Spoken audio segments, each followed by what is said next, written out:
Your wife, Portia, is also always available. Guy G, always trying to get the latest from us. We're grateful that you tend to join us as well. Dr. Salifu Combat, who is in Boko, the Boko Presbyterian Hospital, always advocating for peace in the Kusau area, so the business and the economy of the area could always go on in peace. But today, we know that will be the start of the National Economic Dialogue. And while we're marking Ghana Month, it also means that these are critical times. We also expect that the Finance Minister this month will also address Parliament and the latest, being the first of the budget for the new administration of John Dramani Mahama and Professor Nana Jane Opoku-Agyeman. But today is the start of the National Economic Dialogue. We also do know that the last week, the president did say that Ghana is a crime scene. There are, over the last couple of days, issues that have been discussed when it comes to the economy, the debt overhang. We're not out of the woods yet, but what needs to be done. So we're here to discuss that. And then we'll also take a look at the Office of the National Prosecutor, his commitment, indeed, irrespective of all persons, what needs to be done to make sure that those who are politically exposed or not and have issues to account for are made to do so by the act that establishes the Office of the Special Prosecutor. Right here joining us, I have Dr. Tutu Boahim. He is a lecturer, but also a political analyst as well. He's here. Good morning to you. Happy Ghana Month to you. How are you? Good morning, Roland. Well, I'm good. Yeah, thank you for joining us as well. We also have Eduji Tamaklo, also a legal practitioner or lawyer by profession, currently the Chief Executive for the National Petroleum Authority. He's found time to join us again this morning. Good morning to you, Eduji. Good morning, and good morning to my respected colleagues and your good self. Happy Ghana Month to you as and well, good Eduji. morning to our cherished viewers who have joined us religiously this morning. So once again, good morning to them. Well, thank you as well. Lawyer Apia Dankwa is also representing for Ghana Month as well. Good morning to you. Good morning. Yeah, only that your smoke has a well embroidered inscription of your crests, the Old Achimwotan Association. That's Omnis Unum Snits. Yeah, that's all maybe one. You know, we are having a Founders Day week. So we do a torchlight procession on Friday. On Friday? Yeah, for Founders Day on Saturday. A great school by all standards. Certainly. And so let me wish my colleagues a good morning, yourself, a good morning, your lovely viewers also a good morning. And thank you. Happy Ghana Month to you as well. Yeah. And then Dr. Samuel Efriye is joining us from Kumasi. Good morning to you, Dr. Samuel Efriye. Yes, good morning, Roland, and hope you are doing well. Yes, we are well. We're marking Ghana Month as well, officially. Just this being the curtain raiser, there will be official launch of Ghana Month right here by Media General TV3. And so we say happy Ghana Month to you, Dr. Samuel Efriye. Yes, and you too, and you are looking splendid in your northern attire. And also greetings to the acting chief CEO. Congratulations, and also the other parties. Well, thank you very much as well. And so let me say good morning to Robert Coleman, the king of AstroTurfs. He is the chief executive for the Wembley Sports Construction Company. And Robert Coleman, great guy. Chairman Chief Mante also joining us as well. For all those who are sharing the streams, please make sure that you also tell us about what you make of Ghana's economy, what needs to be done, because these are what the current issues are. We'll take you through the issues, then we'll start the questioning as it is. And so just right on the screen, this is what the president did say in his last State of the Nation address regarding the economy.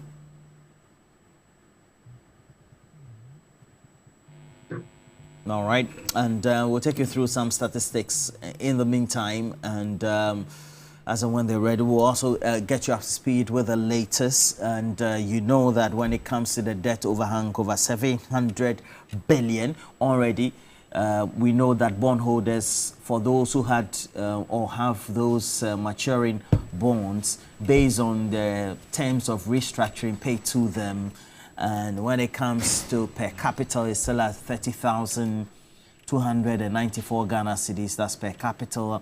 and that's on an annual basis. And certainly, well, there are still nominal issues when it comes to some of those. The inflationary trends have been ongoing. It's been from the 2022 period of some 54%. We've been just around the 20% mark, and currently we're around 23.5%, and it will mean that we still have issues to grapple with. And basically, inflation as it is, the rate at which we have decrease or increase of prices of goods, basically, so deflation and then inflation as it is. And then also unemployment rate currently standing at some 14.7%, ultimately means that we have an active labor force of some 13.7 million people. And the question always will be, this number of the 13.7 million people in excess, how many of them contribute taxes for us to generate enough revenue and actively also mainstreamed in the formal sector? Our debt position, right, as it is, 721 billion, and we have the component of both the external and then the domestic debt as well. And well, we tend to take a look at, well, according to what the statistics are, what the ordinary Ghanaian owes, so to speak, 21,000 in excess. But Eduji, that's where the real issues are. You take matters into perspective, what the president had said, and he says Ghana is a crime scene, and certainly Ghana is not out of the woods. We cannot be out of it. It means a lot of reconstruction needs to be done. A lot of actions need to be undertaken to tighten the belt to make sure we get out of the woods. How is it looking like on the side of the corridors of the presidency, and then the actions that need to be taken, Eduji? Okay, so Roland, once again, good morning. I think it's only proper that I use this platform to wish our Muslim brothers the best in this holy month of Ramadan. It's not easy having to fast during the day. So we only pray that Allah will be with our brothers. And I know most of them are praying that this country will stand well so that the benefit will endure to all of us. Once again, I pray that Allah makes it all things easier for all of us. Now that said, your own brother Edem Agbana over the weekend launched a scholarship program for students within the Kitchener constituency. A member of the Council of State, Gabriel Kwame and co, Kwame Guy and co, went there to support the program. So Edem, once again, congratulations. Edem is always a thought leader on some of these issues, so congratulations once again. You see, that said, I have always maintained that the economy is largely driven by data. And on matters of data, you either counter what is there with superior data or you concede. H.E. John Dramani Mahama, in presenting the true state of the nation address, did not mince words. Because you see, there's no benefit in lying about data. Because time would ultimately expose you if you mess up with the data. And so the president makes the point that today he's inherited an economy where the public debt stands at 721 billion Ghana cedis. Is it true or false? Simple. He's saying that at the time he left as president, in 2016, December, the economy had a public debt of 122 billion Ghana cedis. And so within the space of 8 years, from 122 billion, it shot up to 721. What we all need to ask ourselves is that in the process of accumulating public debt, what were the underlying issues? Is there any way that we can control those underlying issues today? For the first time at least, I've heard a State of the Nation address without any profound mentioning of Russia-Ukraine war. Why am I saying that? As a people, we are also responsible for our own destinies. so that at the end of the day, as leaders, you will be judged by what exactly you have done to improve the lot of your people. Is it also the case that President John Dramani Mahama, within these few days, has been able to pay over 5 billion Ghana cedi owed to bondholders? Facts. Look, the contention, and I've heard the respected former Minister for Finance, the Dr. Aminanta, makes the point that as far as he is concerned, right, the MPP government, led by Nana Addo Dankwa Akufo-Addo and Dr. Mahamudu Bawumia, had already put in place preparations to pay. Why didn't you pay? A government that was so desperate in an election, if they had the money, they would have paid. Ediji, are you saying that's a bad argument to make? Yes, it's a bad argument. Why is that, Ediji? Look, you see, again, like the data, when H.E. John Dramani Mahama left in 2016, there was $250 million in the sinking fund. You can go and verify. There was over $250 million in the Ghana Infrastructure Investment Fund. You can go and verify. You see, President Kufuor had done a $750 million Eurobond and was maturing. So the Honorable Setekpe had already invested about $250 million in the sinking fund in anticipation that John Mahama was going to win the 2016 election, and when those bonds were due, we could use that to pay for it. That is verifiable. And nobody in the MPP can deny that by 2016, John Mahama had left $250 million in the sinking fund. What is also not in doubt, that the account that is used to service those debts has $64,000 in it. Verifiable. So what exactly is the contention? What exactly is the nature of the economy Nana Addo Dankwa Akufo-Addo himself, handed over? In one of the videos, Nana Addo himself made the point that a new leader will come and rescue you. He anticipated in a very prophetic manner that John Dramani Mahama was going to rescue us from this economic malice. Look, at the time, I think it was due to the primaries or in relation to the primaries of the MPP, and I was at the headquarters of the MPP at the time that he made. You see, your name is Roland. You are not called Joseph, the interpreter of dreams. You understand? You are not called Joseph. Nana Addo was clear that a new leader would do what? He had given up.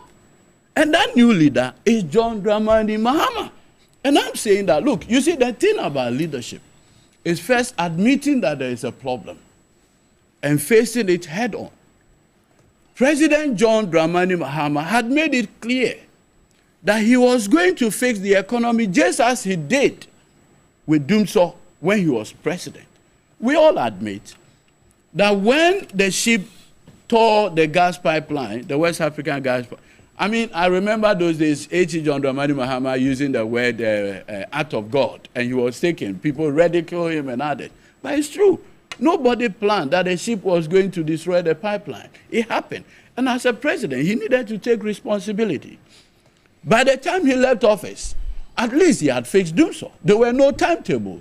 He came back and saw. And I remember how my own minister, the Honorable John Jinapo and co., have to put an emergency situation to salvage the current situation we find ourselves. If not, the power situation today would have been horrible. But my minister and co had to ramp up, and that is what leadership is all about. So as we speak today, I can confidently say that President Mahama is not going to open a book of lamentation. He is opening a book of solution. A book that would detail what we need to do to make living conditions. And I say this, after 4 years, President Mahama is not going to be judged by how much he lamented, but what solutions he offered to the people of this country. And so far, I can say so good, because clearly you can see leadership that is responsible. Leadership that so far is not blaming external forces. The external forces have not left. At least we saw what happened between Donald Trump and Zelensky. So what it means is that the war is still there. But at least I never heard Russia-Ukraine war. It is not because the war has stopped. No, it is there. But we need to find solution. As I speak to you, one of the biggest problems we are facing is the fact that there's a huge funding gap by reason of President Donald Trump's decision to stop the USAID grants in education. In fact, if I have listened to my good friend Kofi Asare of Africa Education World. Exactly. Makes the point that most educational projects in the northern part of this country, about 70% are funded by USAID. And that by reason of the decision by President Trump to stop or to halt those grants, the impact on our educational infrastructure project is going to be huge. Look, these are external factors. Ordinarily, President Mahama should be saying that USAID, blah, blah, blah, had created a $200 million funding gap and now start blaming Donald Trump and the rest. No. He told the Honorable Ato Forson that, Mr. Minister, we are in to solve problems.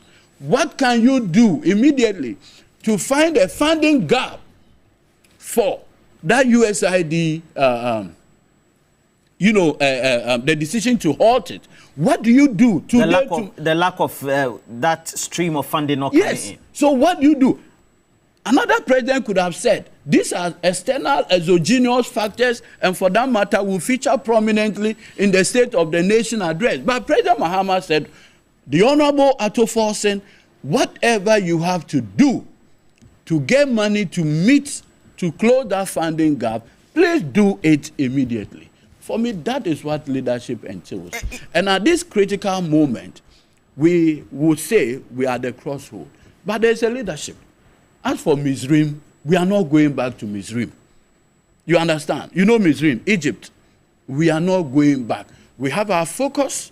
We are going to the promised land, and we have leader taking us there. And we are very confident that with the support of the Almighty God and the support of the people of this country, the sacrifices we will make will all get there. We'll get to the point where leadership would have to also demonstrate that we are together with our people. You don't want a leader who will say, tighten your belt, when he doesn't have a belt hole. No.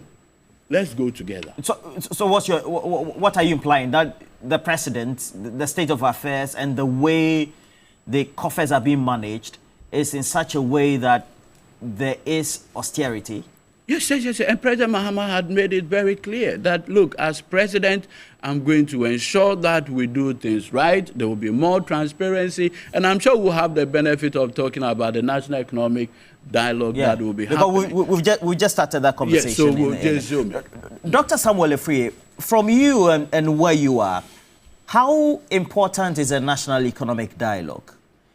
And do you think that it is critical that among all the stakeholders who will be part of this national economic dialogue, we also need the MPP side of the political divide to be part of it? Because from 1992, it's indeed been the MPP NDC managing the economy. What's your point on that? When we talk about the economic dialogue, and President Mahama, that is 120 days promised to candidates. Today will be the opening of the economic dialogue, and we are expecting that all stakeholders will be part of it, as you said, where we would like the opposition, because the government of President Mahama succeeded that is the previous government. So we wish that even the Minister of Finance or even the economic team of the previous government be part of this process to ensure that, because when you look at the key issues that we'll be looking at, it bothers all of us, where we look at the stability of the microeconomic environment, we talk about the economic transformation, and also infrastructure. I think they had about 6 key areas that they want to look at so that we all build consensus. And Roland, I hope and pray that all of us will come together where if there's a change in government, people will not tend to sabotage some of these consensus when it comes to these economic data. Because we have been to and fro, and always every government that will come in, government, we are on the foundation state. We are on the foundation state. I have not heard that we have gotten to a level that we have finished our foundation. Because we just put government put things in place, all the necessary foundation, and another government come in and realize that things are not clear as it is, and then they want to adjust and try to come up new systems to improve the economy. So it is relevant for all of us to come to a certain level of agreement where we will all try to come to a point that no, even if there is any successful government, these are the key areas that we need to address. We have to address our debt management. Yes, debt is killing this economy. All these while we have been, the situation that we find ourselves, poverty level, inflation, all these are due to the debt management, and also the debt that has been accrued to us based on the way we are able to not to, spending a lot on other projects, government promises that is so ambiguous. All these things has ended up we having a lot of debt to manage, and it is killing this economy. And I hope and pray that the economic dialogue come out with key areas, key pillars to address this issue, because it is not helping us. You talk about inflation. Inflation is one of the things that is, and this is driven by food inflation. We have about 23.5 inflation rate, but always, and Roland, it is not easy. The way you buy food now, food as something that should be a necessity is now coming to be a luxury. Because if you don't have 20 cedis, you cannot enjoy curry and eat. Cocoa, you have to, So we need to address that kind of at least food. We should not struggle. We should not spend much of our income on food. And I believe these economic dialogue should also address that area, the inflation rate for a lot of price of goods going up.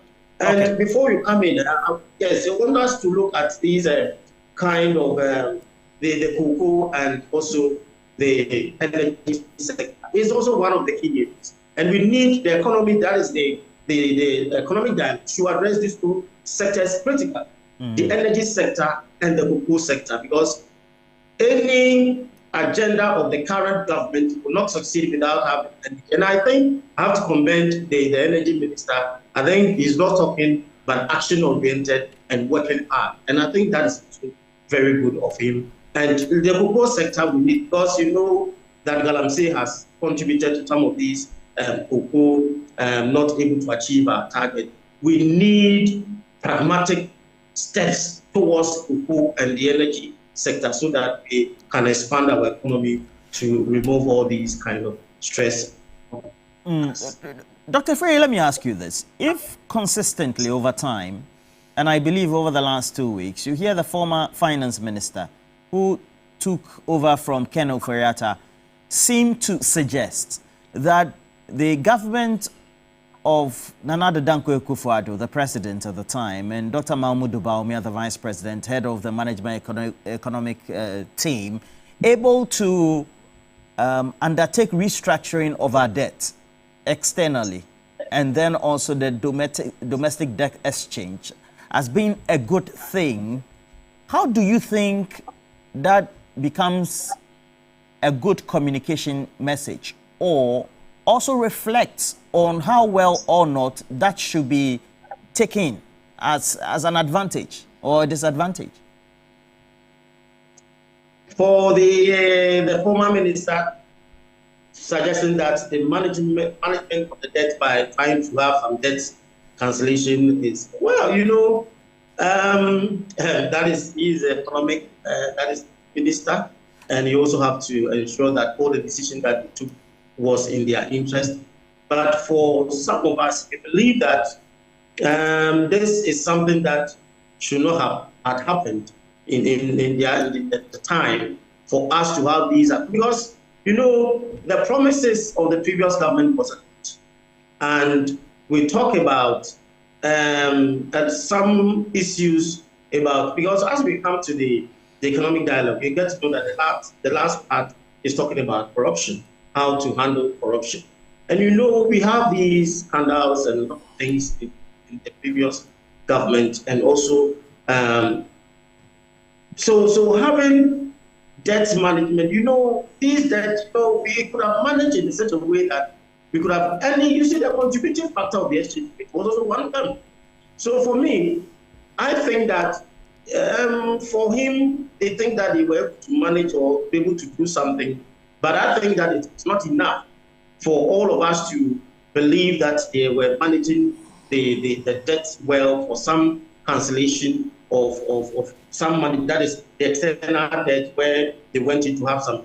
Yes, I think it can help the current government to be free on certain things, but I think that they cause most of the debts, and if they are able to manage some of them, well, them. But I think that currently President Mahama should be cautious of it and also ensure that they manage their expenditure very well and work towards these debt management so that it can free the economy a little bit. And the IMF, under IMF conditions, it won't be easy. And I think that is what we all need to get together to work towards these debt management. Roland, when you look at the books, it's more dangerous if we don't manage these things, and this relief will help the current government. But we should not be so comfortable that as these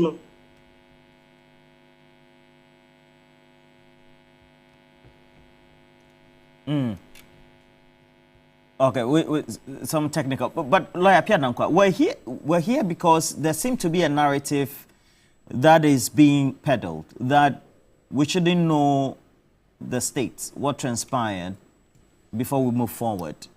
And we know that from 2022, Ghana's economy was akin to that of almost Sri Lanka. Indeed, the city was among the poorest performing, at least the top three. Now, if we have undertaken debt restructuring, it also means that there's a certain burden that this government has inherited. How should that be put into perspective when we're discussing these things? Yeah, so let me wish you guys a good morning again, and wish yourself a good morning. And let me place on record that the Movement for Change was not invited for the Economic Forum. In fact, we haven't been invited for the... You were not invited for the National Economic Dialogue? Yeah, and the Movement for Change? Yeah, we were not definitely be an oversight. Yeah. I'm sure it will be corrected before. Yeah, and then also let me add that, you see... I'll speak to Professor Gachi, who is on the planning committee. Fantastic. This morning, and I'm sure that will be done immediately. Fantastic.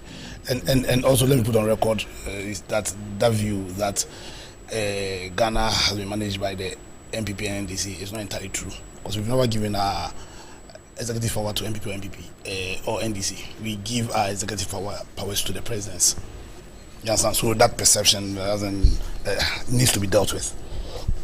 Thirdly, I think we'll be doing the country a disservice if we look at our economic problems within the time frame of just the past 8 years. Yes, Nanado damaged this economy, but if we want to do justice to solving our economic issues, I think we need to, there certainly has to be an appreciation of what we've done from independence till now, you understand, and then find a way of moving forward. Indeed, I must commend His Excellency, even though we were not invited, and thankfully Edu just promised to deal with the issue. But the idea of having an economic forum is a recognition of the fact that wisdom doesn't reside just in his mind, and that he's ready to bring on board all manner of Ghanaians, so that we collectively, as a unit, find a solution to what's plaguing our economy. If you ask me about my personal view, I think we have not been deliberate enough as a people in building the structures of our economy. For me, any discussion about the economy or about any issue must start from a definition of what the topic is, of what the issue is. And then when you take the economy. A very simple definition for an economy is the state of a nation in terms of its production and consumption of goods and services and the supply of money. That's a very simple definition of what an economy is. And so to break it further down, you are talking about now what's the state of Ghana in terms of our production? What's the state of Ghana in terms of our consumption of goods and services? And then what's the state of Ghana in terms of how monies are supplied? Now, this is His Excellency John Mahama attempting to bring everybody together to find solutions to what is plaguing our economy. And so then we also need to understand the role government itself plays in any economy. And then we need to understand that the role government plays in any economy is in terms of how it uses its fiscal policy and certainly the monetary policy to boost production and consumption of goods and services, essentially. I think personally, I tend to align with the position of our constitution in terms of how our economy ought to be managed. The position of the Constitution of Ghana, and specifically enshrined in Article 6 of the Constitution, says that one of the cardinal principles that underpins the purpose for which we took upon ourselves this Constitution was to create a situation where government will create that right environment for private sector to lead in building the economy. For 17 times we've been to the IMF. 17 times we've been to the IMF. I think by now, I hope we do not go again. Yes, and I'm sure that's the focus of why the president feels that he needs to have a dialogue. Because we can't continue to run Ghana as if there are multiple Ghanas. We have one Ghana. We tend to do too much politics. Yes, we tend to do too much politics and not work. If you ask me personally, my view is that, listen, this is the time for us to put the politics on the backbencher is now. It's the time for us to recognize that we are one people, we are all Ghanaians, and the responsibility lies on each and every single one of us in all the various roles we may be playing to build the economy of Ghana. I think it was George Bernard Shaw that says that liberty means responsibility, and that's why men tend to dread liberty. Yeah, you understand? In 1957, and I think on Thursday we'll be celebrating our independence. You understand? Now, that independence, that liberty, that freedom, you understand, give us a certain kind of responsibility, and the core responsibility, the core mandate on all of us as Ghanaians, not NDC Ghana or MPP Ghana or Movement for Change Ghana, but on all of us as Ghanaians to or build CPP Ghana or CPP Ghana or all the various political parties, the various tribes. We are one people to build our economy. All we need is the leadership. So I think it's a call in the right direction. I've looked at the thematic areas, and I recognize that they want to deal with issues that borders on the macro economy, because that's very fundamental. When you're able to deal with your macro economy, what you do is that you create that stability, that foundation upon which we can then grow. You understand? So we're talking about issues about, and I heard the prof talk about them, debt management. How do you manage your inflation? How do you manage your exchange rate? How do you manage your interest rate? In fact, I heard this morning that the treasury bill rates have dropped to 20%. That's excellent. Some of us are of the view that it should even drop further. And then our target should be for it to drop to as low as under 10%. Because you see a situation where government crowds out the private sector in a country that recognizes that the private sector ought to be the engine of growth. Then it's like we are not being consistent. We say one thing and we do another thing. Yeah, so how do we manage our interest rates to such an extent that it drops down to under 10%? How do we deal with our intermediation sector? Yeah, I mean the banking sector, the insurance sector. How do we position them in such a way so that they can play a critical role in delivering the air? You know, in any economy, financing is the air that businesses breathe. How do we position our banks, our insurance companies, our intermediary institutions, our microfinances, our savings and loans, so that they'll be in a position to supply the air that the businesses need to grow? Because you see, when in a very simple terms, you want to analyze the problems of Ghana. Now, one, we have massive unemployment issues. Yeah. We have an economy that struggles to create jobs. We have over 14% Yeah. unemployed. In fact, if you analyze even the quality of the employment, people are earning 1,000 2,000. Rarely are they employed. People are earning 1,000 2,000. They are underemployed. You understand? So we have an economy that is unable to create quality jobs. We have an economy that is unable to generate the revenues that government needs. We have an economy that is unable to attract enough foreign exchange, consistent level of foreign exchange. But it's because as a people, we have failed to deliberately build the small and medium scale enterprises that ought to be the engine of our growth. We have failed to deliberately create a situation where our agri sector would be transformed from just being subsistence to a level where it is large scale and commercial. We failed to build a manufacturing sectors, and I believe it's so because for a very long time our economy has been on autopilot. We have not been deliberate enough. It's about just giving lip service to building that strong economy that can create the jobs, that can generate the revenues that we need to be transformed or to transform this economy. So for me, like I said once again, I must commend His Excellency for the initiative he's taken. From where I sit, I think is the step in the right direction because it includes everybody, brings on board everybody, and gives a sense of it's the duty of all of us as Ghanaians to build our economy. Let it not just be a talk show, a talk shop, but let us see real action. So let us, at the end of it, have a clear position, a national position, not an NDC position, not a John Mahama position. Let us have a clear national position on how we are going to deal with the macros. The macro, what strategy is the government going to employ to, first of all, solve this perennial problem of a very large informal sector? How is it going to leverage on creating a situation where government can use or government can cause the use of its fiscal policy or its monetary policy to channel some as in capital to these SMEs as a way of incentivizing them to want to be formalized?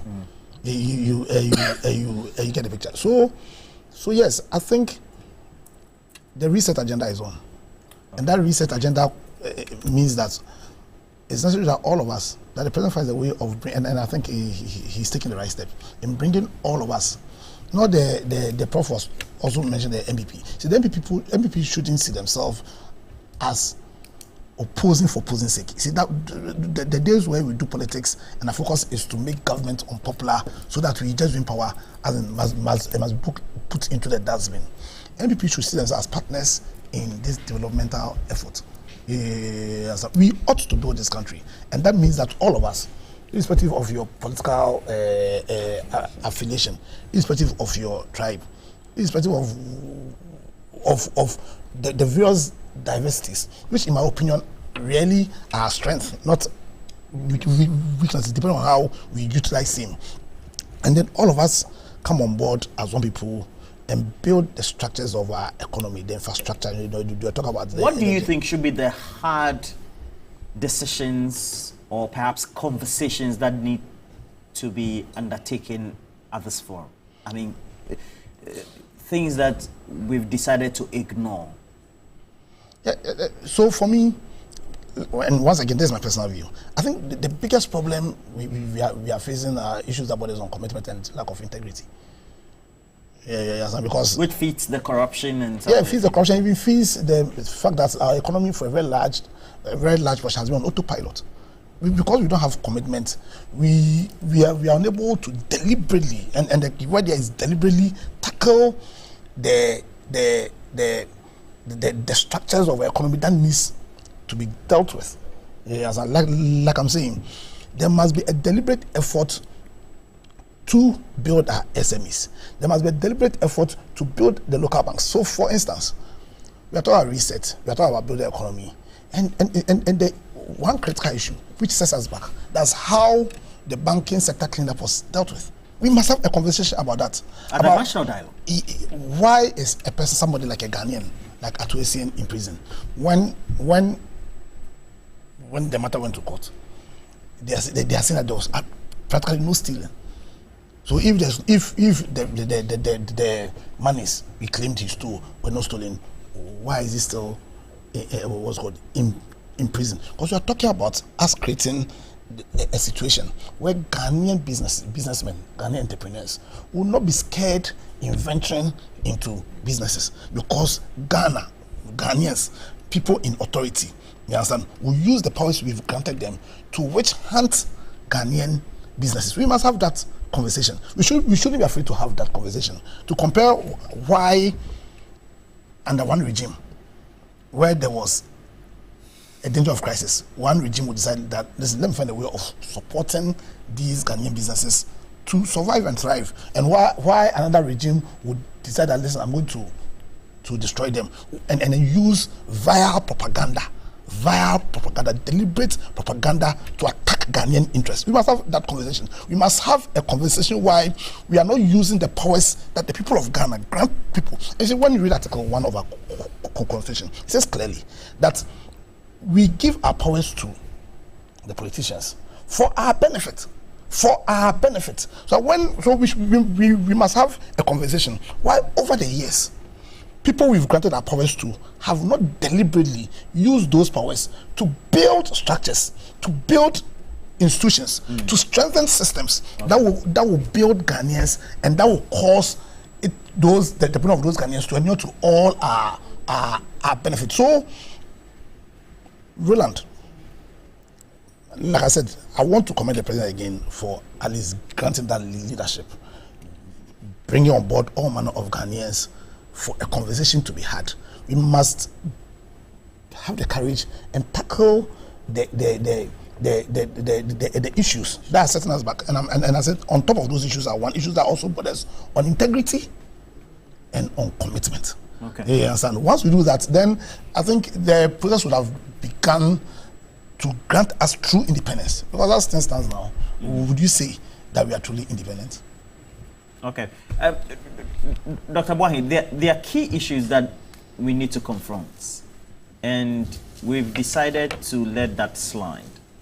There's the debt overhang, but already the question to the new government is that, well, you said you wanted power, so now you have the power, so get to work. But the reality is we need to, as Edwige puts it, tighten our belt. If you look at the Atamil's administration, he introduced what became a very good lexicon, or word in our lexicon. It says austerity. We need to make sure that we are austere. How do we make sure that everybody gets on board to make sure that the expenditure doesn't get out of range, while everybody also is satisfied within the context of this economic dialogue? So, good morning once again to you, Roland. Please speak loudly for me.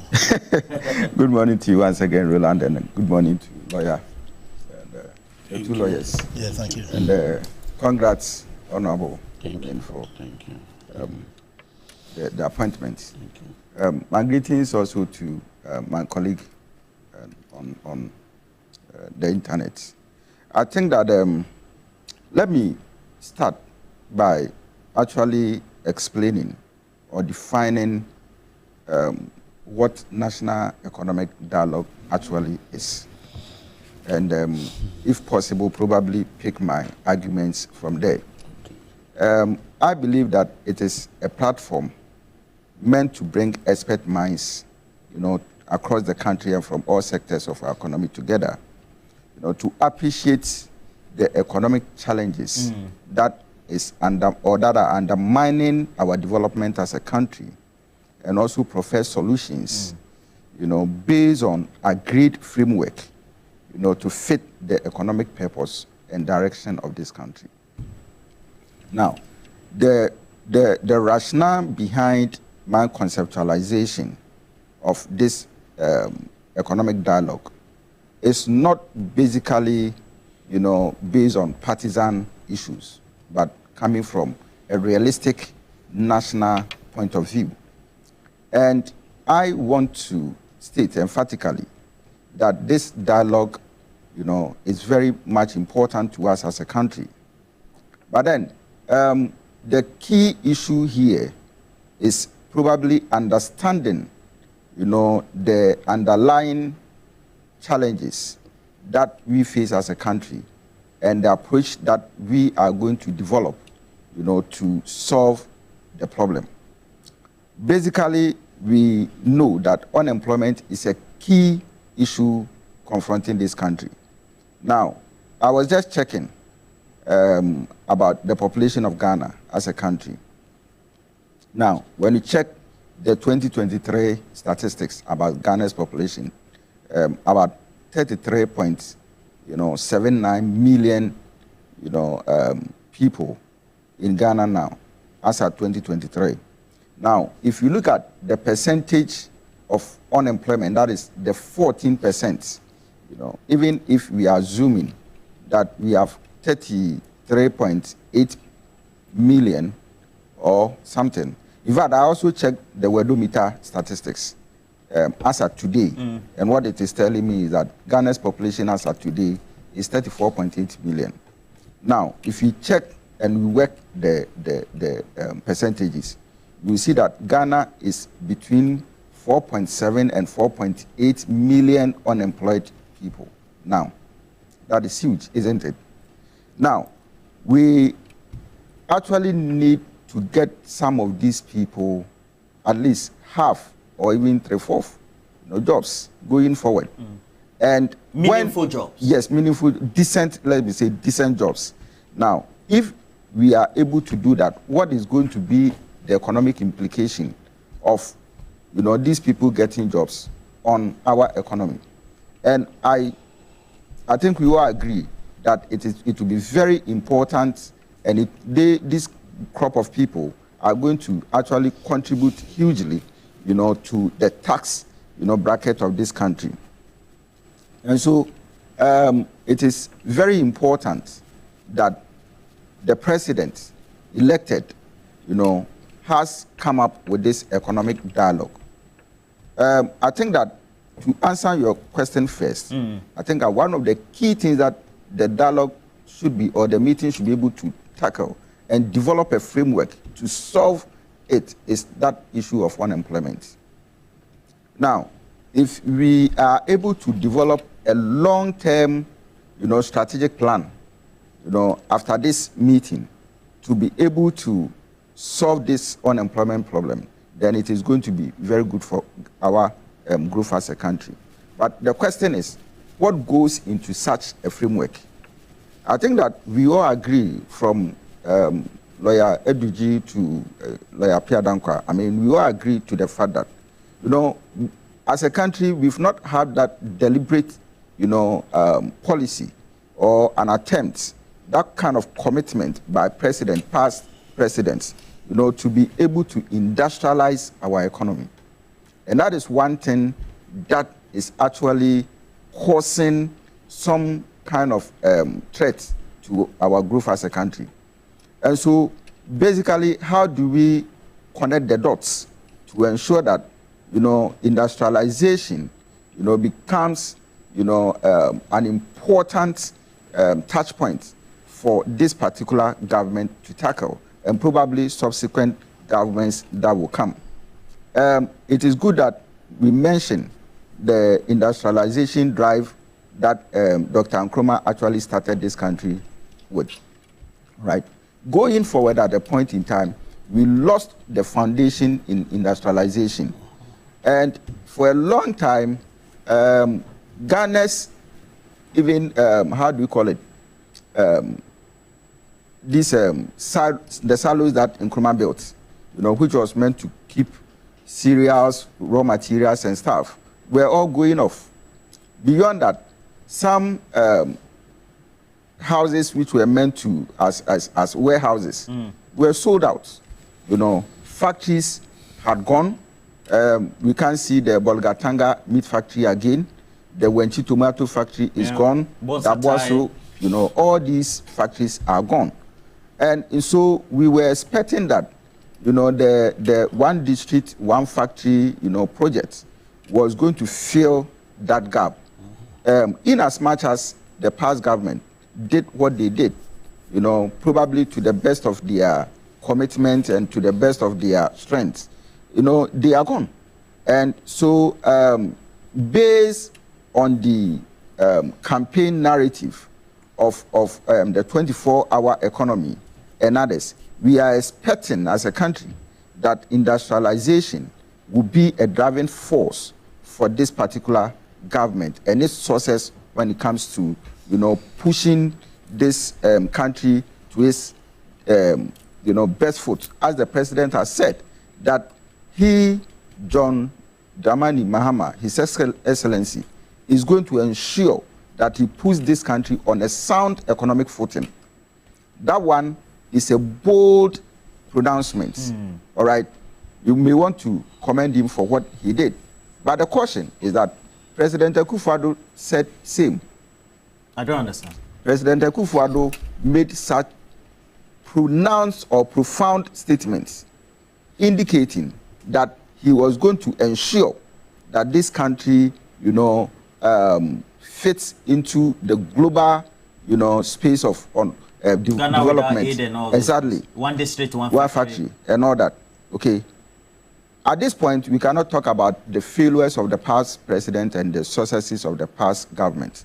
But we want to also indicate that, you know, in as much as President John Dramani Mahama, His Excellency, has indicated and promised the good people of Ghana that he is going to make sure that this country becomes, you know, one of the economic giants, I think that he needs to work very hard together with, you know, the team that he has, including Lawyer Eduji, you understand, and all other people.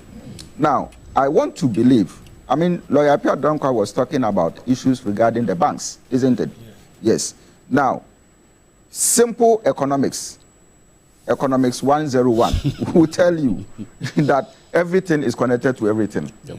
All right. So unemployment is connected to, you know, underdevelopment, and high rate of employment is connected to development. All right. So what it means is that get more people to get jobs.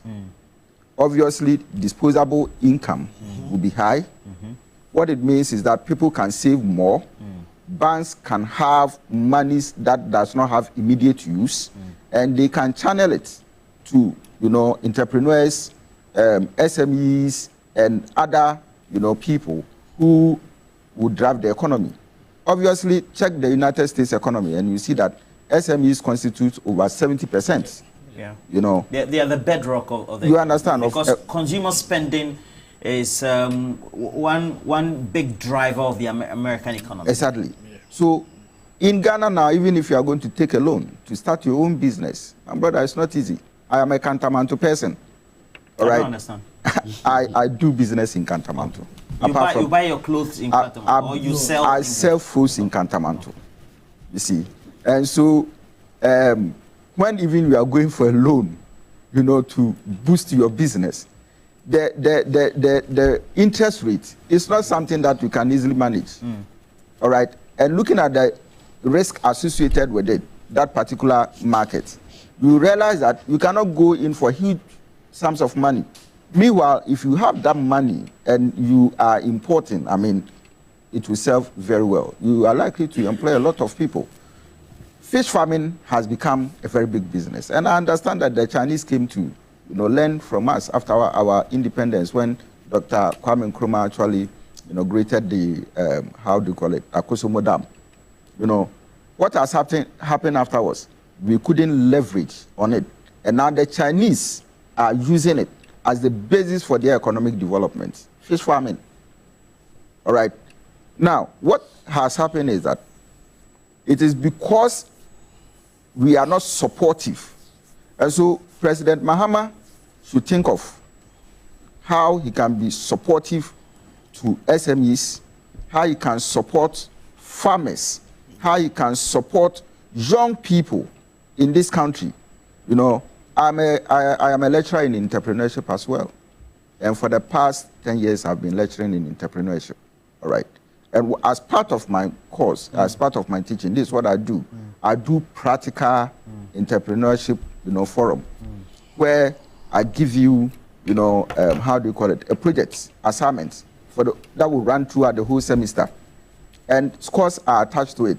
So what it means is that you come up with an innovation, and then you come and then you demonstrate it, and then tell us the concepts on it and everything. Now, this thing has given me the experience for me to believe that, look, the Ghanaian youth is full of innovation. You mean the simulation that you tend to do? Yes. For them to come up with their own projects and all that. It tells me that the Ghanaian youth is full of what? Innovation.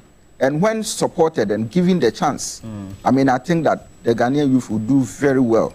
All right. Now, I am also of the view that, you see, with all this dialogue and all that, whatever interventions that will be professed, the key questions to be asked is that what will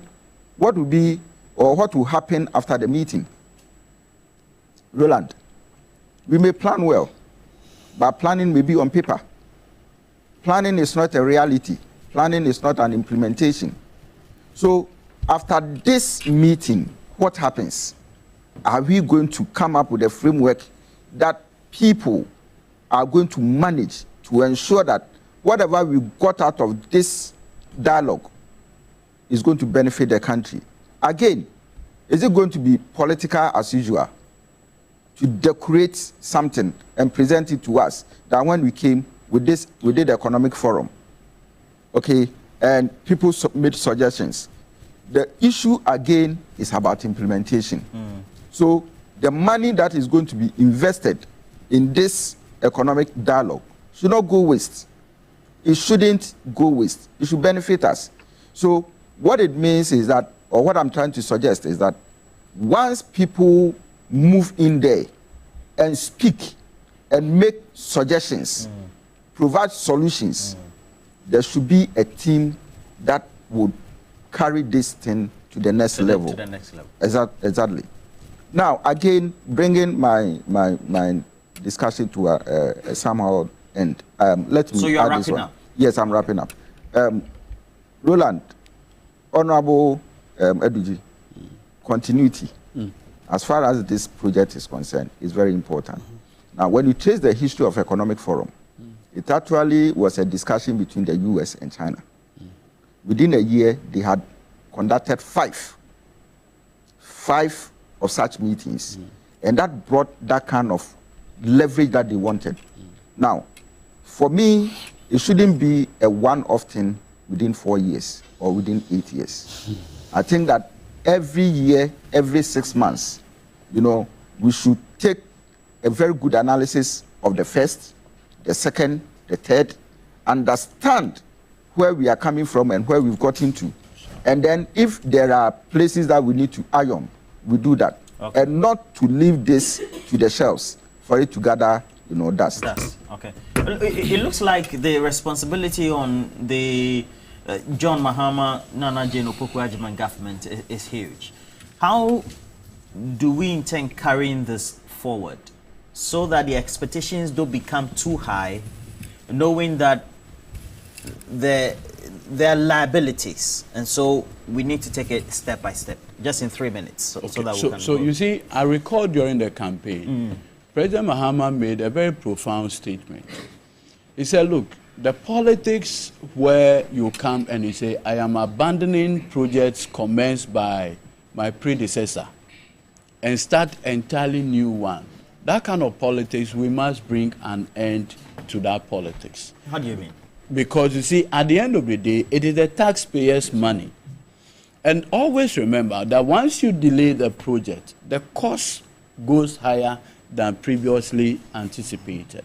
And so you notice that in his meetings with the Christian Association and others, he had highlighted seriously the issue of, say, Agenda 111, and had given a clear indication that, look, my predecessor started such a noble initiative. However, funding was not provided for. And you know, sometimes it works so strangely that, I mean, the NDC usually comes to power to inherit projects that are unplanned, and we now have to go basically look for money. I recall the Gang of 4 projects. President Mills took over, no funding for these projects, and he has to do everything in order to get those projects completed. The benefit is to the Ghanaian. And so President Mahama had given a clear indication of a leadership turnaround where you want to continue what your predecessor, started, complete it, acknowledge that, oh, this is what my predecessor started. Look, I remember, do you know that for 8 years, Nana Addo refused to formally open Terminal 3? Yeah. Because he couldn't come to term that, look, I will say John Mahama started it. Pokwasi interchange, I recall, all the heavy liftings were done. Funding, everything, African Development Bank, done. I remember Tema to Impakadan, the railway line. Honorable Setekwe went to India, got the India Exim Bank. The ones constructed by Afghans, the Indian company. Absolutely. Okay. All the works were done by President Mahama. But you see, sometimes the courage to simply say, my predecessor has started this, I am continuing. I'll give you a classic example. The MPP administration started the Hajj, the terminal. This was a project conceived by Ghana Airport Company. Why? Because they felt that they needed a unique terminal for our Muslim brothers who are going there. President Mahama comes, the project is there. He says, look, I'm not going to commit, as it were, taxpayers' money, like put a budgetary allocation for such a project, because Ghana Airport Company is already engaged in doing that.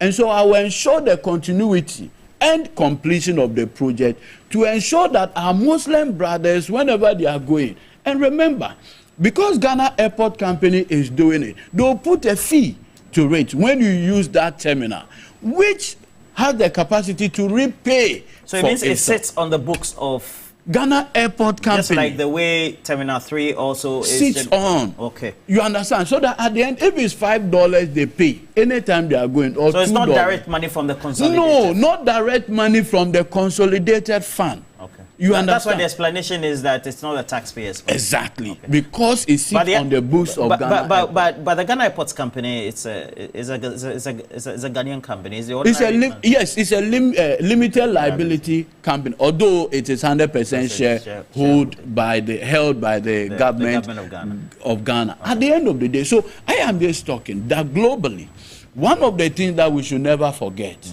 is that, like we say, governance is what? There's no vacuum. Yeah. And to the extent that there is no vacuum, and I would entreat my brothers in the MPP that for whatever is worth, let us all together today at the National Economic Dialogue think Ghana. Look, if at the end the cedi stabilizes, the benefit endures to both MPP, Movement of Ghana, NDC, CPP, and every one of us. Yeah. I have absolute confidence in Honorable Kesel Atoforsen that his leadership of the management of the Ghana's economy will not be driven by self-interest. Usually the problem is when the self-dealing, the self-interest comes in, like we saw previously. I'm very confident that things will be done differently, so that at the end of the day, if the economy stabilizes, the benefit endures to all of us here.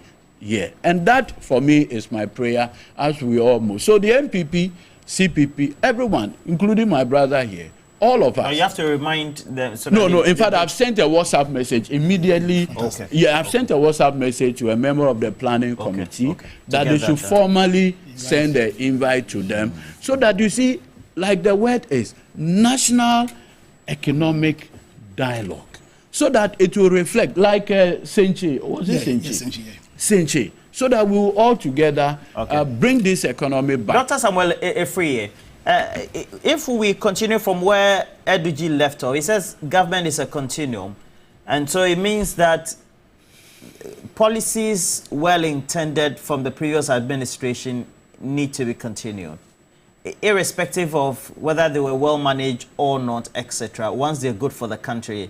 We have the intention, again, there was one district, one factory. It could be the slogan, but we need, for example, the monies that have been invested in those factories to be working for the ordinary Ghanaian. So if there are factories that don't have outgoers, etc., then it means that we need to make sure that those aspects are also undertaken. Which policy initiative do you think, economic driven, need to be again revamped or continued, consolidated, and talked about at this economic forum? Dr. Samuel Efriye.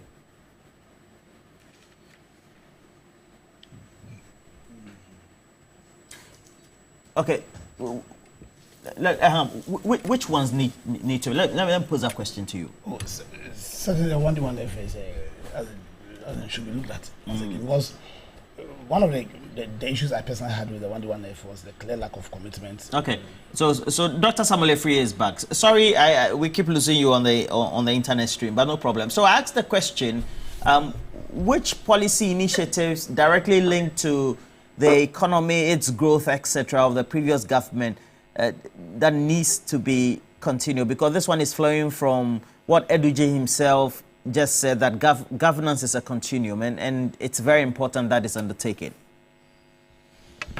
Yes, Roland, when you look at the area of debt management probably is due to the IMF condition, so they have to continue. And again, about the revenue improvement, you need to have financial inclusion. And I suggest that we move more into digital financial inclusion so that we can tax people a lot to get them up. And that is very, very critical to our economy. It's because you know that the current government is trying to cut off COVID tax, the e-levy, and also betting tax. These tax might bring a gap. I think it's constitute about 700 million Ghana cedi if these three combine the taxes. So, but it has to continue in a way that digital financial inclusion make all of us to be able to expand. I don't understand. Are you saying e-levy should be continued? I don't understand. Hey, no. It has to be off. It has to be off. Okay. It has to be off. E-levy is and also COVID. No. Roland, I'm one of those who are against those taxes still in our books. So that one, we say that once they are removing it, we have to have digital financial inclusion that will protect the tax let all of us.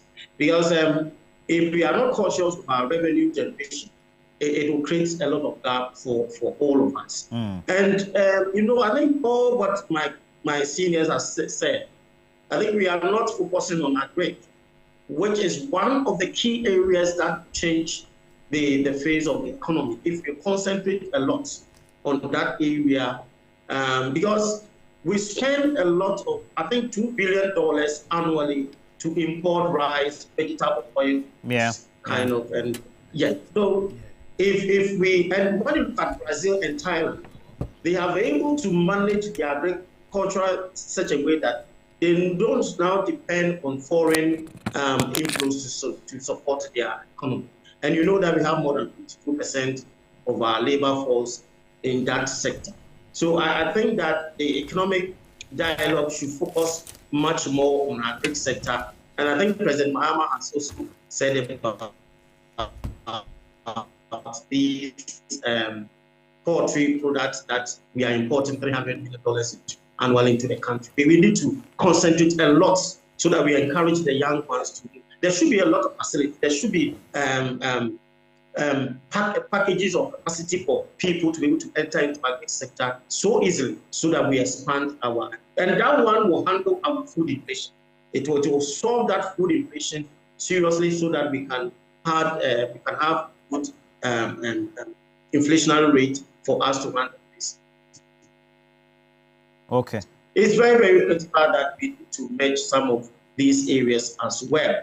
And I think the economic dialogue, I think, Roland, we should not neglect the aspect of corruption, because corruption is eating us and is collapsing the economy. And I think with all the various state agencies, I believe that if we can bring them under one umbrella, so that we can have a concentrated effort towards corruption. Because I think 2021, I think integrity report, it was said that more than $400 million are being given to bribe. That's the bribes, Ghanaians. And that is unfortunate. And we have 30% of our GDP also falling into corruption act. And so even though we are looking at the economy as a whole, we have economic dialogue. But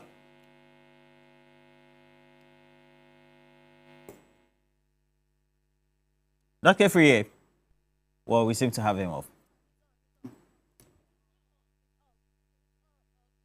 This on, off. Which one?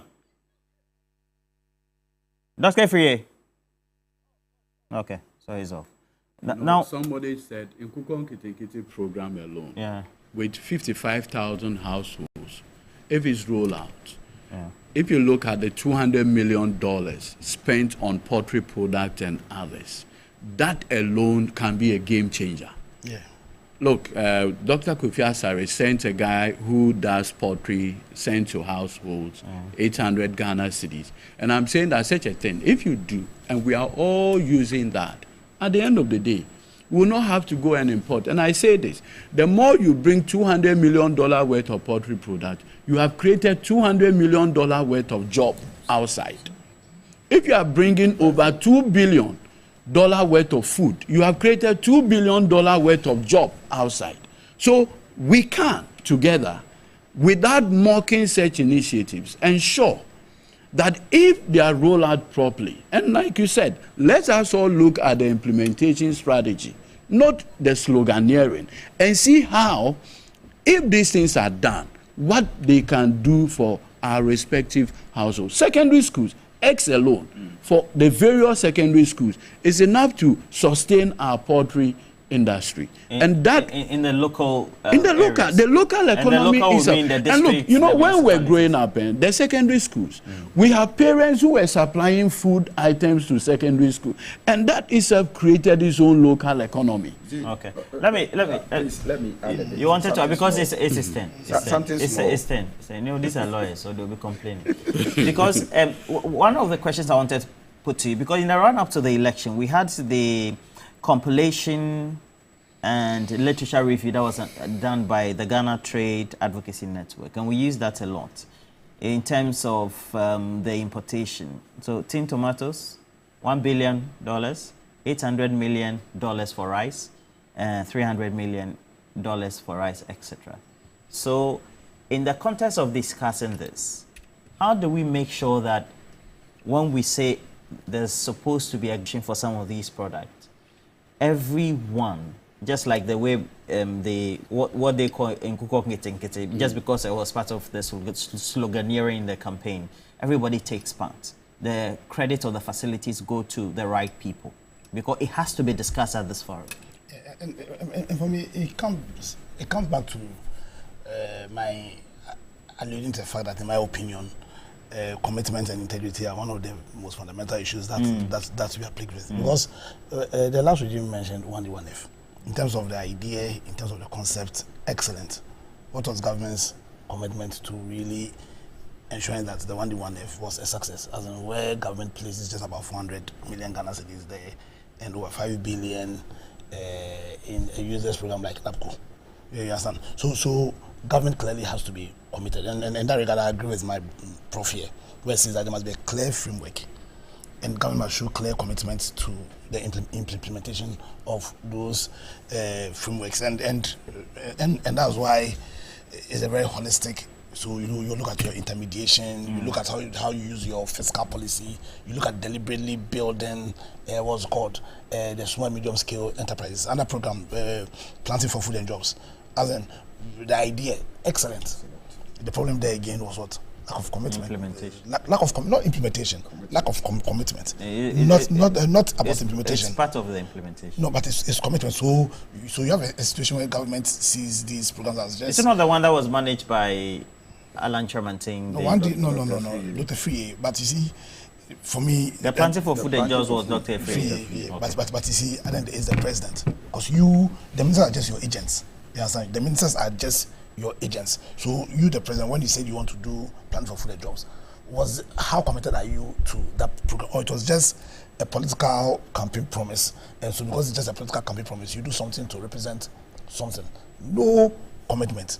We talk about national youth employment agencies, what's it called, all the agencies that are meant to support the SMEs. Because I keep on making this example, and I'll make it again.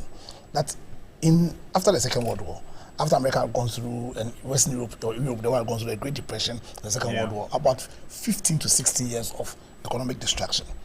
The way out for the USA, and that brought about all this baby boom and the boom of the economy, was when they had a president, Dwight Eisenhower, who introduced... So the Marshall Plan was for Europe, but in America too, the Economic Recovery Plan, and then so then they enacted the law. It was called the Small Business Act, which created the small business agencies. You understand? That singular act transformed the economy of the US, but they had real commitment. It was not just something to represent something. You understand? In this book, the Great Transformational Plan, Which book? The Great Transformational Plan. We gladly gave this book to His Excellency John Mahama. He gladly accepted it. This book has ideas, has the spirit, has the character, has the commitment to lead the radical transformation of this country. I know you are saying that a gradual. No, we don't need a gradual shift. We need an economic revolution. Yeah. It has to be radical. Do we have the people to do that? All it requires is because you're saying that the president has no choice. You see, one thing about this country, I say this. We are about the most blessed country in this world. We sit in the best part of the world. If you ask me, we have one of the most talented people in this world. And you go to the various countries and all the people leading their transformation agenda are Ghanaians. So why is that we have fantastic people doing fantastic things all over the world, and we seem to be getting it wrong in our country? It's a cause of leadership. Okay. It's leadership that can show commitment, leadership that has integrity, leadership that has the interest of Ghana at heart. We haven't had that in a very long time. My prayer is that when Mahama says the reset agenda, that reset will include a radical revolution in our commitment levels in terms of leadership, a radical transformation in terms of our integrity, our commitment to this country, our sense of patriotism. Because in my view, that is what is pulling us back. You understand? Because like this in why would you laugh? Why would you joke with it? You understand? Because as much as we are saying that we want a radical shift, that radical shift can only be done if we are committed to even just seemingly little policies that can cause that radical transformation. So for me, to end, like I say, we can go and talk all we want. We can have all the dialogue we want, but if we don't have leadership, if we don't have commitment, if we don't have integrity, and above all else, if we do not have a fundamental love for our country, then it will just be a talk show. My prayer is that it won't just be a talk show, but it will be a talk show or a dialogue that will be the beginning of that radical transformation of our country. And like President Mahama pointed, he himself is a farmer. Yeah. He appreciates what farming can do to this economy. And I say this, $2 billion importing food items into the country. That's $2 billion pressure on the Ghana city. And so don't be surprised if your city is having this kind of challenge. Yeah. So you see, like you pointed, Econ 101, the interconnection, the ripple effect. Once you fix one, it begins to impact on the others. Imagine, all our households are able to maintain a certain amount of food items locally grown. What it means is that we'll do that. I understand the president of Burkina Faso. Is it not curious that today our tomatoes and others are coming, onion are coming from Burkina Faso? How were they able to do it?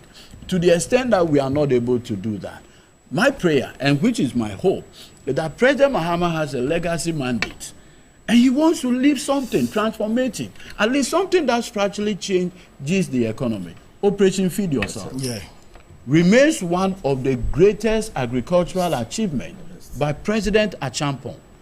That can be replicated. And I see real commitment and good faith on the part of His Excellency the President to transform our agri, not sloganeering. All right. We also know that the latest we have is that over the last week or two, tidal waves have been ravaging coastal communities in Ghana, particularly in the Volta region. So we have in the Anglo constituency, the Keta constituency, as well as the Ketu South constituency. And it's a big worry. Our correspondents are there. We'll bring Faisal on the line as quickly as possible because climate change is a big issue. I associate with my brothers and sisters in Agaveji and the Red Blekusu right in there who have been, and it's becoming a ritual.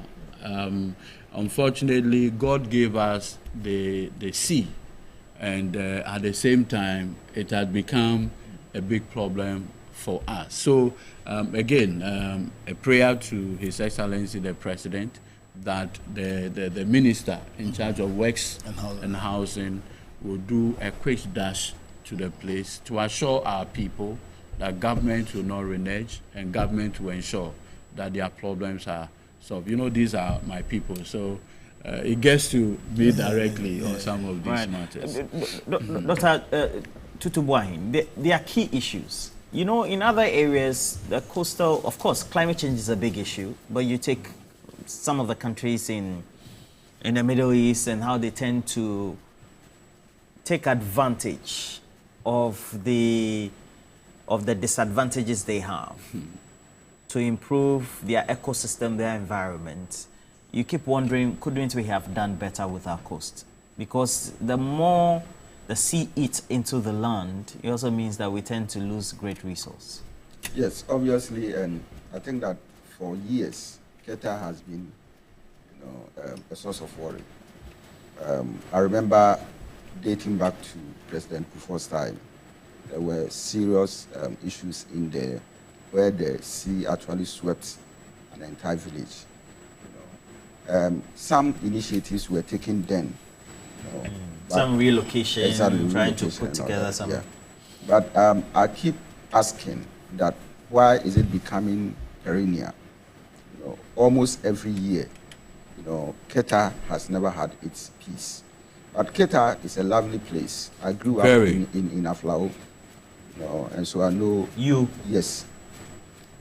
You know, we have the cleanest beaches, Coast, beaches in Keta, from Aborigine and all of those places. Early, Okay. Yeah. I know you like those kind of Early beaches. Beach Hotel is my favorite. Yeah. Yes. I think that MPA chief wants to put me in trouble.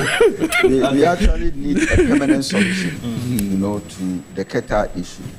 And as to whether the sea defense system or concept can actually help in one way or the other.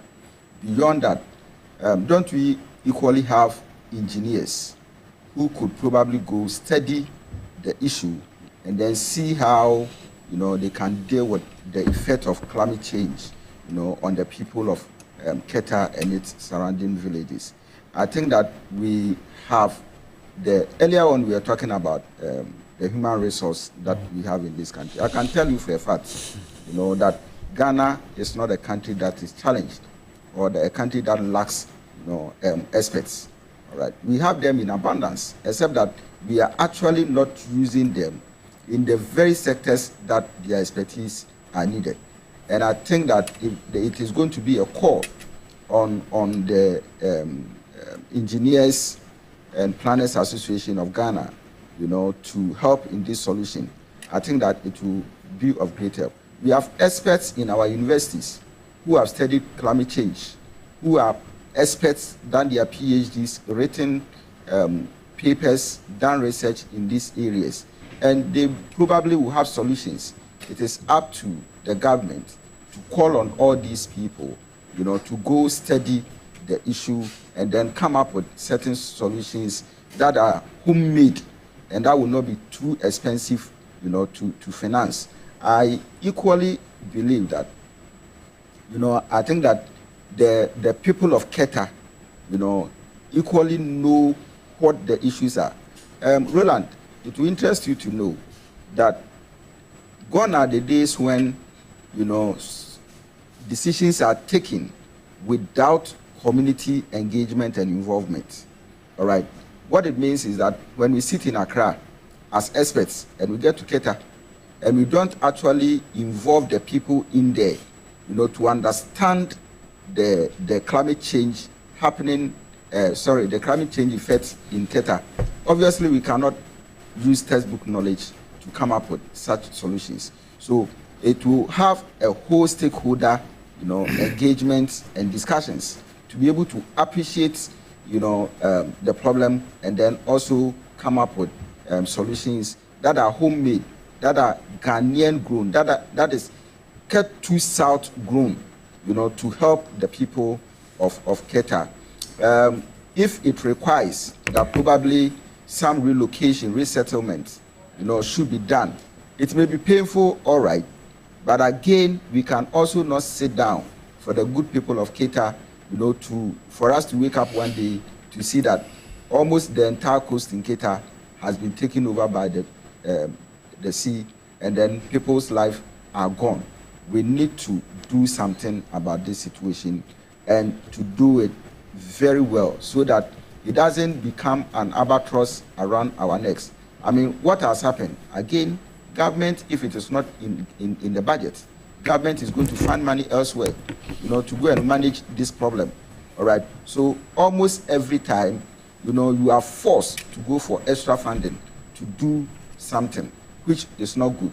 So once the problem is there, the question is, how do we solve it and solve it for good, so that people will have their peace and will not be going to their best in the night, entertaining any form of fear or whatsoever. We need to salvage this problem. Well, certainly. We have Faisal. Faisal Ibrahim is our lead correspondent in the area. He's currently in one of the communities. Faisal, where are you currently? What can you tell us by the latest? Viewers across the country. I'm currently at Salakope, Amutin, where one of the, two adjoining communities that have been hit very hard by the tidal wave situation. Last night, I got in here to observe how the victims who are still in the community, how they are passing the night. And the scenes I came to meet were very heartbreaking. I met children, women sleeping just by the roadside, some in the open, some in mosquito nets. And so you can imagine how much of harm will be caused to them by way of exposing themselves to these very harsh weather conditions. And so you realize that the call about the sea defense project has become more prominent, because just behind me is the Keta Aflao Road, and the sea is just a few meters away from it. Some years back, between 2021 and 2023, when we came here, we observed the sea some far meters away, even though it had still taken away several buildings.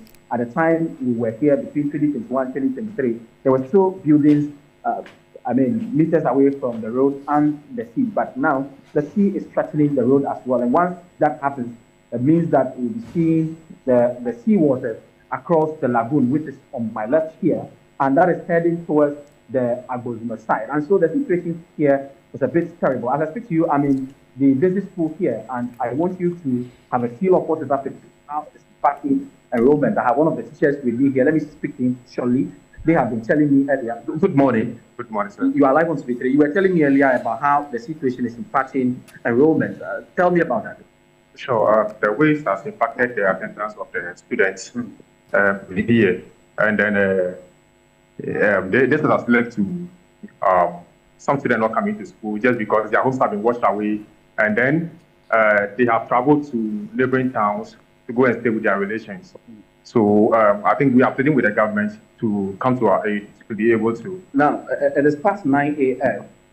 Do you have the full numbers, at least for the last week? Has the number reduced again? It has reduced because some students have also been impacted during this weekend's waves. So the number has reduced. We don't have, we don't have enough students like we had the previous week. Well, now look into the cameras and tell government what you think they should do in the interior. We are pleading with the government to come to our aid to solve this particular problem. This problem has been with us for a very long time, and then it has impacted on our educational. It has impacted on our education, and moreover, our economic activities too. So we are pleading on the government to come to our aid to solve these particular problems for us. Thank you very much. Thank you. Yeah, well, and so that's one of the teachers here at the Salakofa Mutin, basically telling me about how the situation is impacting education. As I've mentioned, it's widespread in terms of the impact it is having on livelihoods as well. You see women seated at home this morning, they got nothing to do because their ovens that they use to smoke fish have also been washed away. And so largely, these people are living in a very terrible situation, and they do not know how soon they will be receiving some help. Even though NADMO has come in with some relief items, the ultimate would be to have the sea defense project continue to ensure that they have full protection against the sea. But there are some members who is here with me. We still have some time. Let me speak shortly before we go, Roland, if you don't mind. Good morning. Honorable, we do know that this is a situation you have lived with for a very long time. Is it not about time you leave this place? Yes, for me, I always say that there have been always two schools of thought. There are people who feel that the victim should be relocated to a higher ground. And there are people who feel that the sea defense project should be continued. If you ask my opinion on these two, if we are talking of relocation, the government should be ready to provide them with alternative source of livelihood. Because these are people that have lived all their life by the sea, and their major source of livelihood is fishing. So if you are moving them away from the sea, then you have to provide them with alternative source of livelihood, else they will not be able to survive where they will go. Then again, when you look at where the devastation is happening now, you realize that the sea defense project started from a point, a sister town, which is called Blekusu, and it ended in part of Agaveji. So beyond the last going is where the devastation is taking place, the Salakofe Amutinu, heading towards Adina. So for me, I'll only call on government to expedite action on extending the sea defense project to cover this community. Other than that, if the sea crosses the road, economic activities between Keta and Aflao will cease. Then again, if the sea crosses, it enters the lagoon and it will affect Agbozume, Kwejakope, and the neighboring communities along the lagoon side. So this project is non-negotiable. So my brother, it's absolutely. And the people should not be encouraged to move away? But not at all. In the interim, we can move them to a place. But if we want them to go and stay there,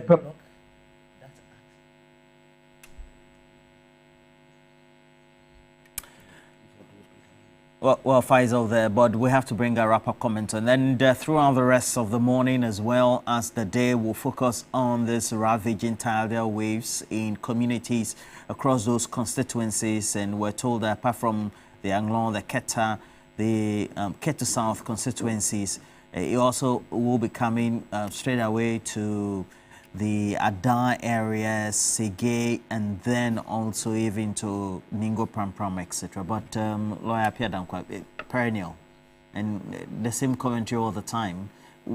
What should we be doing, really? It's a commitment. Every year, we all know around this time, the water will be tidal wave issues in Geta. Every year, like we all know that around May, June, we'll have Accra floods. Every year. April, May, June. Oh, we know. You don't need to be a prophet to predict. You understand? I don't want to use derogatory language here. But there's something fundamentally wrong with us. You understand? So, once again, George Bernard Shaw said, liberty means responsibility. Nobody will build that country for us. The responsibility to build Ghana lies on each and every single one of us.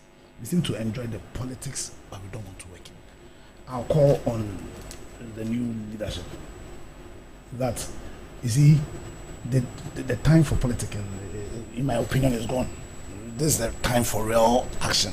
Let them grant us the leadership that will unleash the undeniable talent of the Ghanaian, and let us all rally around the flag and build Ghana. All right, thank you, gentlemen. Edwin Tamaklo has already left us. He has to attend to some meetings at the National Petroleum Authority. And then lawyer Pierre Dankwatu has to go on and earn his living. He's a legal practitioner as well. And then we have lecturer, policy analyst, and then also educationist. Also, well, is an entrepreneur in his own rights. Dr. Tutu Boahin. I wish you all a very good morning as well. For those who have joined us, we're grateful. Money Nimi, the rest of the team, also on our social media streams. You were saying we were not going to talk about the tidal waves. We did, but it was part of our programming as well. Please make sure that you join us for the latest. Ghana Month will be formally launched. We're taking a break. We'll be right back.